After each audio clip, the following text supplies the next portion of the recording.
اعتکاف کے اوپر۔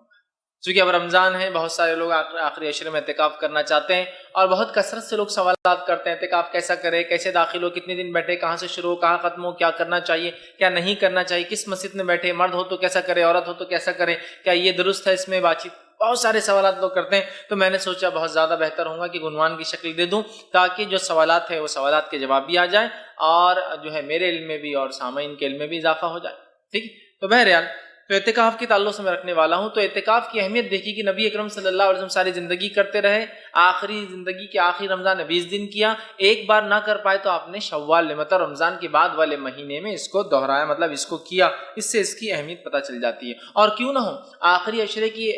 جو اہمیت اتنی زیادہ ہے، نبی اکرم صلی اللہ علیہ وسلم کا آخری عشرے میں اعتکاف کرنے کی ایک حکمت یہ بھی جو علماء لکھتے ہیں وہ یہ ہو سکتی ہے کہ اس میں لیلۃ القدر آتی ہے، اور لیلۃ القدر 1000 مہینوں سے افضل ہے، تو اس سے بہتر کیا طریقہ ہو سکتا ہے کہ لیلۃ القدر بھی مل جائے اور بندہ اعتکاف میں ہو، مطلب مکمل طور سے دنیا سے منہ موڑے ہوئے ہو، اور ایک جگہ اپنے آپ کو سمٹ کر اللہ کے ذکر کے لیے اس نے جمع کر لیا ہو، اور اللہ کے ذکر اور دین کے علاوہ وہ نہ کچھ بولتا ہے نہ کچھ کام کرتا ہے۔ یاد رکھیے، اور کتنا افضل ہے نا کہ آخری عشرہ بھی پا لیا، اعتکاف بھی ہوا، اور قدر بھی پالی، شب قدر کو بھی حاصل کر لیا۔ اسی لیے نبی اکرم صلی اللہ علیہ وسلم، علماء لکھتے ہیں حکمت یہ بھی ہے کہ لیلۃ القدر پانے کے لیے جو ہے، کیوں تو آخری عشرہ ہے، بہت اہم عشرہ ہے، اور اس میں لیلۃ القدر بھی آتی ہے، اعتکاف سے بہترین بہرحال کوئی ذریعہ اس کو حاصل کرنے کا نہیں ہو سکتا۔ اسی طرح جو ہے لیلۃ القدر کو تلاش کرنے کا یہ بہرحال بہترین ایک ذریعہ بھی ہے۔ اور اعتکاف ایک ایسی چیز ہے،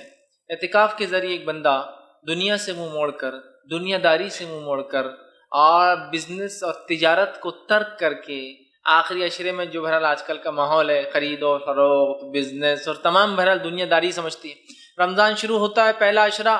کم دنیا داری نظر آتی ہے، دوسرا عشرہ دنیا داری بڑھ جاتی ہے، اور تیسرا عشرہ تو ایسا لگتا ہے پورا دنیا داری کے لیے۔ تیسرے عشرے میں کپڑے خریدنا ہے، تیسرے عشرے کے اندر جو ہے مینا بازار لگنے والا ہے، تیسرے عشرے کے اندر ساری راتوں میں کیا کھائیں گے اس کو ہم کو باہر جا کر طے کرنا ہے ہوٹلوں کے لیے، تیسرے عشرے کے اندر ہم کو مغزیات کہاں سے آئیں گے، رات رات بیٹھ کر عورتوں کو مغزیات کو چھلنا ہے، بنانا ہے، تلنا ہے، یہ سب کے لیے تیسرا عشرہ ہے۔ تو گویا جیسا جیسا رمضان اپنے آب اور تاب کو، اپنے ہائٹس کو پہنچتا ہے، ویسے ویسے ہم لوگ عمل کے اعتبار سے کمزوری کی طرف بڑھتے جاتے ہیں، کمزوری کی طرف بڑھتے جاتے ہیں۔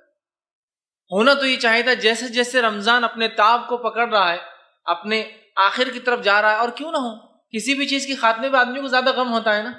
یا زیادہ لگاؤ ہوتا ہے، زیادہ تو چھوڑیے، آپ ایک مہینے کا رمضان چھوٹا سا ایک سفر کر رہے ہیں، آپ اورنگ آباد سے نکل کر کسی شہر پہ آپ جا رہے ہیں، تو جب وہ شہر پہ پہنچنے سے پہلے جس کے ساتھ آپ بیٹھے ہیں، گو اس سے آپ نے ایک بار بھی بات نہیں کی پورے سفر میں، تو بھی اترتے وقت تھوڑا سا کچھ نہ کچھ آپ بولتے ہیں، اب میں اتر رہا ہوں یہاں، حالانکہ نہ اس سے پوچھ کے آپ کو چڑھنا ہے، نہ اس کو بول کے اترنا ہے آپ کو،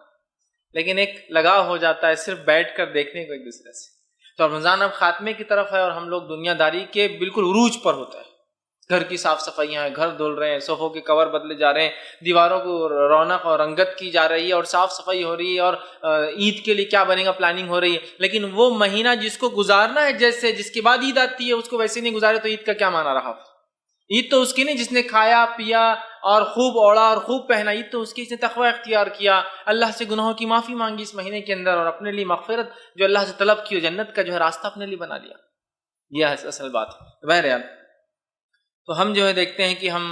اعتکاف جب کرتے ہیں تو مکمل دنیا داری کو چھوڑ دیتے ہیں، اور مسجد میں ایک کونا پکڑ لیتے ہیں، اللہ سے اپنا تعلق قائم کرتے ہیں۔ اور اعتکاف کے تعلق سے میں یہ بات کہوں گا، اعتکاف اللہ کی طرف رغبت اور اس سے محبت، اس سے تعلق اور اس پر توکل کا سب سے بہترین ذریعہ ہے۔ اعتکاف یہ ایک ایسی عبادت ہے جو اللہ کی طرف رغبت، محبت، تعلق اور اس پہ توکل کا سب سے بہترین ذریعہ ہے۔ تو ہمیں چاہیے کہ ہم اعتکاف کریں۔ اعتکاف کرنے سے جو ہمارا